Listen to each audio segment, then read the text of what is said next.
In the heart of Victorian London, where the fog coils through narrow alleys and gaslights flicker against cobblestone streets, a mystery unfolded one wintry evening, one that began with a Christmas goose and ended with a priceless blue gem, a ruined man, and a choice between justice and mercy.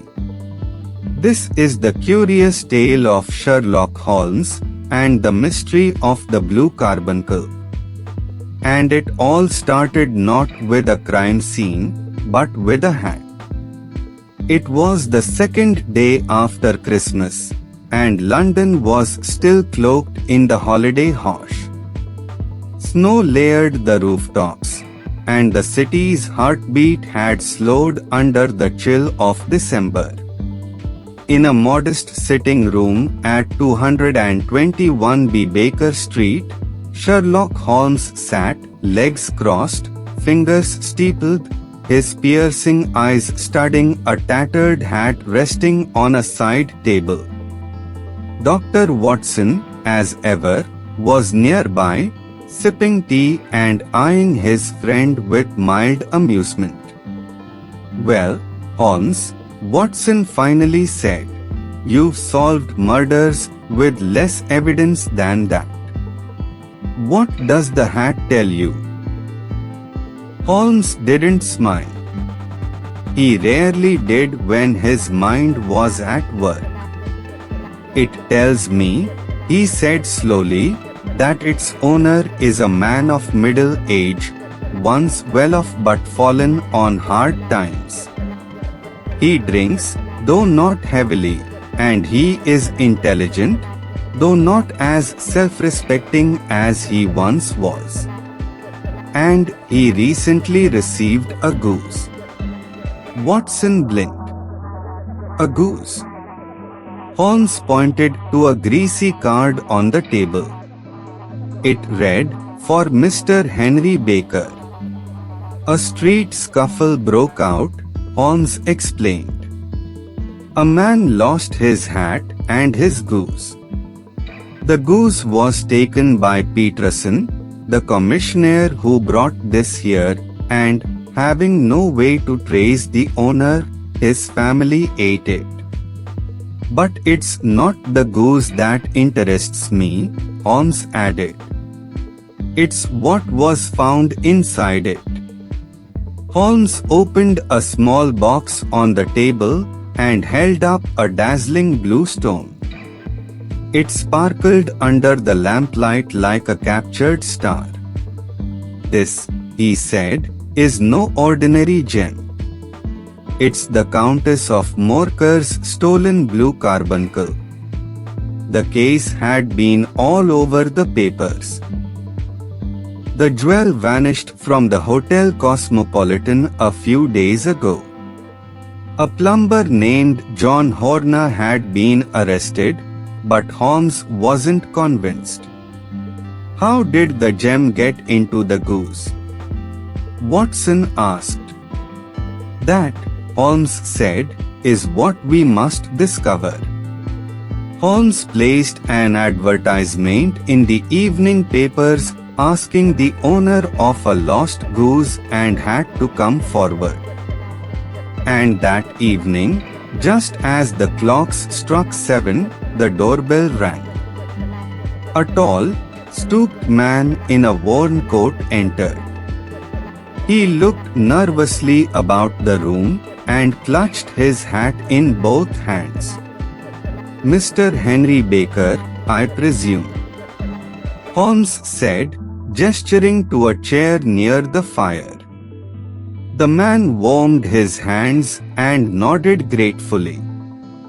Holmes returned the hat and gestured toward a fresh goose resting on a sideboard. "Unfortunately," he said, "your original goose had to be consumed. But I trust this one will serve as a fair replacement." Mr. Baker laughed awkwardly, relieved. "You have been most kind," he said. "I didn't advertise because, well, money's been tight. I assumed the bird and hat were gone for good.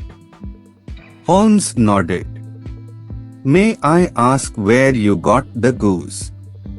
A club I belong to, at the Alpha Inn near the museum, Baker explained. We each paid a little weekly for a Christmas bird. Our host, Mr. Windigate, arranged it. That was all Holmes needed to hear. He saw the man to the door, satisfied that Henry Baker was innocent. The true trail lay elsewhere. Holmes and Watson set off through the snowy streets toward the Alpha Inn. There, the landlord confirmed that he had indeed received a batch of geese for the club. They came from a market dealer in Covent Garden, the landlord said. Name of Breckinridge. And so off they went again, Holmes moving like a hound on a scent. Covent Garden bustled, even in the cold. Stalls lit by gas flares flickered against the frost. At a large poultry stand, Holmes approached a sharp-eyed man closing up for the night. Evening, Holmes said. I hear you had some fine geese last week. The man looked annoyed. You and every other fool in London. I've had enough of these questions. Holmes chuckled. Then let's make it worth your while. I've a bet going that those geese were country bred. Care to prove me wrong? The vendor's pride took the bait. He fetched his ledger with a flourish. There you go, he said, tapping a name. Mrs. Oakshott. Brixton Road. Supplies eggs and poultry. And just like that, the trail led to the doorstep of Mrs. Oakshott. But as they turned to leave, a commotion broke out.